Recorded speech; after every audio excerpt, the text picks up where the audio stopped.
नमस्कार बच्चों, हमारे चैनल पर आपका हार्दिक स्वागत है। आज हम कक्षा 6 के अभ्यास 2D को हल करने वाले हैं।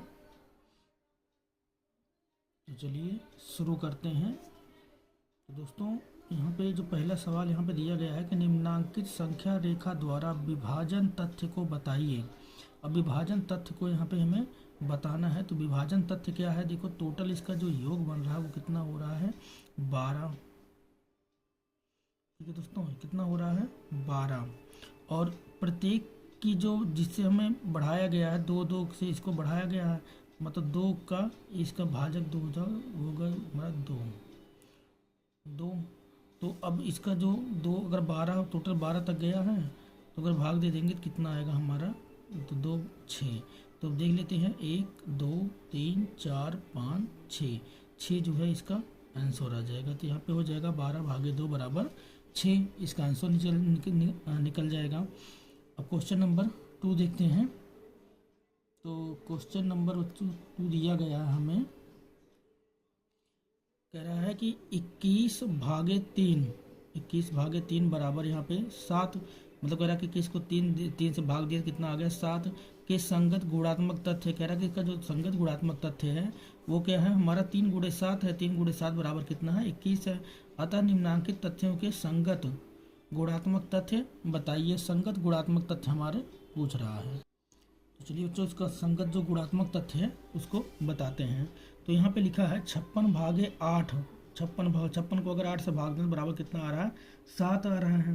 तो चलिए इसको करते हैं हम। तो यहाँ पे इसको लिखा जाएगा 56 भागे 8 बराबर का कितना है हमारा? 7 के संगत गुणात्मक तथ्य के संगत गुणात्मक तथ्य संगत गुणात्मक तथ्य संगत गुणात्मक तथ्य क्या हो जाएंगे? तो इससे इसको हम गुणा कर देंगे। यहाँ पे हो जाएगा 8 गुणे 7 और 8 सतह कितना हो जाएगा हमारा? ये हो जाएगा 56। ठीक है दोस्तों,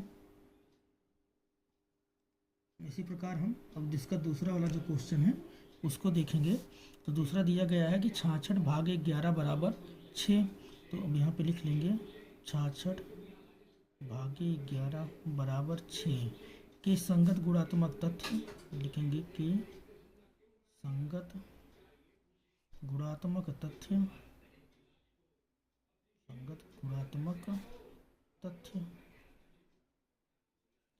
तो यहाँ पे क्या हो जाएगा? 11 छक्के 66। तो 11 गुणे 6 और बराबर क्या हो जाएगा हमारा? 66। दोस्तों, ये पहले का आंसर है और दूसरे का आंसर हमारा ये हो जाएगा।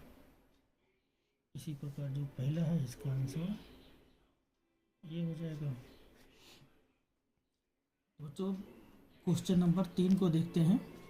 तो क्वेश्चन नंबर 3 में दिया गया है कि 117 के दो संख्याओं के गुणा के रूप में, मतलब 117 को दो संख्याओं के गुणा के रूप में व्यक्त कीजिए जिसकी एक संख्या 13 है।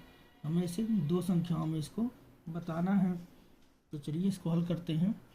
तो जब हल करेंगे तो यहाँ पे लिखा जाएगा हमारा 117 भागे क्या हो जाएगा हमारा? 13। तो बराबर कितना आ जाएगा हमारा? 9। अतः यहाँ पे लिखेंगे अतः 117 बराबर क्या हो जाएगा हमारा? अब 13 गुणे 9 हो जाएगा। तो यहाँ पे हो जाएगा 13 गुणे 9। ये दूसरा है कि इसका रूप हो जाएगा, मतलब दो संख्या के रूप में बोला तो दो संख्या में दिखा दो। तो ये दोस्तों क्या हो जाएगा? इसका आंसर हो जाएगा। इसी प्रकार अब देखेंगे चौथा, कह रहा कि क्या ऐसी कोई पूर्ण संख्या संभव है जिसको स्वयं से विभाजित करने पर वही संख्या प्राप्त होती है? तो ऐसी संख्या है। तो यहाँ पे लिखेंगे कि माना वह संख्या है बराबर 1। वह संख्या है बराबर 1 जब मान लेंगे तो उसी से हल कर देंगे। फिर यहाँ पे जब हल करेंगे तो अगर हम एक को एक से भाग दें तो एक भागे एक बराबर इसका आंसर क्या आ जाएगा हमारा एक। यहाँ पे वो ही पूछा था कि क्या कोई ऐसी कोई पूर्ण संख्या संभव है जिसको स्वयं से विभाजित करने पर वही संख्या प्राप्त होती है। तो वो संख्या क्या है, एक है। तो यही हो जाएगा इसका दोस्तों आंसर। ठीक है। अब पांचवा जो क्वेश्चन है, पांचवा कह रहा बच्चों, तो पांचवा कह रहा है, जी इसको थोड़ा सेट कर लेते हैं बच्चों। पांचवा क्वेश्चन कह रहा है कि क्या दो विभिन्न शून्योत्तर पूर्ण संख्याओं के लिए पहली और दूसरी संख्या से विभाजित करने पर तथा दूसरी संख्या को पहली संख्या से विभाजित करने पर समान भागफल प्राप्त होता है। तो चलिए देख लेते हैं। मान लेते हैं कोई संख्या है, तो कोई संख्या क्या है हमारे 10 को हम मान लेते हैं, एक संख्या है 10। 10 को हम भाग देते हैं 2 से। अगर हम मान लो 10 को 2 से भाग दे देंगे तो कितना आ जाएगा हमारा, 5 आ जाएगा।